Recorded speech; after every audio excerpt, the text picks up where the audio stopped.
د پاکستان کوم فرمایش طالبانو ومنلو او خلک ولې ورته غوسه شول او څه یې ورته وویل. ویډیو خامخا تر اخره وګورئ او د ویډیو اخر کې مو خپل نظر هم را سره شریک کړئ.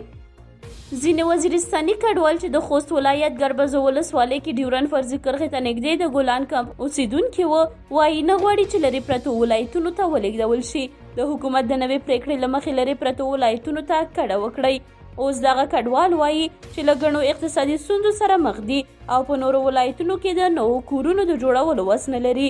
خوست کې د میشتو وزیرستاني کډوالو مسؤل جمشید مسعود وایي دا کورونه موږ په 8 کلونو کې جوړ کړي دي، دا به بیا را باندې وران کړي او په بل ځای کې به له سره بیا آبادي کوو. دا خو ډیره ناممکنه ده، دا خو به ډیره سخته مرحله وي. خوست کې وزیرستاني کډوال ریشمن خان وویل موږ له دې ځایه نه ځو، دلته مو کورونه جوړ کړي دي، موږ دلته خوښ یو، موږ هیڅکله له دې ځایه نه وځو. خو د خوست د اطلاعات او کلتور رئیس وایي چې لرې پرتو ولایتونو ته د کډوالو د لیږد اړوند د اسلامي امارات پریکړه د کابل او اسلام آباد ترمنځ د مثبتو اړیکو د رامنځته کېدو په موخه شوې ده. د خوست د اطلاعات او کلتور رئیس شبیر احمد عثماني وایي د دې لپاره چې د افغانستان او ګاونډیو هیوادونو تعلقات مثبت وي، تشنج رامنځته نشي او دوی په امن کې شي، د افغانستان اسلامي امارات په کامله معنا هغه سیاست چې د دواړو هیوادونو په خیر وي پر مخ وړي.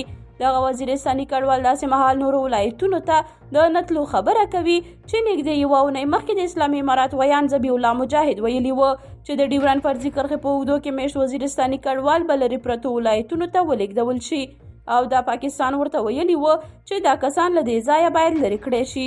بلخوا څو ځلې هغه بمونه ونیول شول چې له پاکستان څخه راتلل او همداسې څو ځلې پاکستان په ښکاره افغانستان بمبار کړل. افغانستان کې یې عملیات وکړل خو طالبانو ورته هیڅ ونه ویل.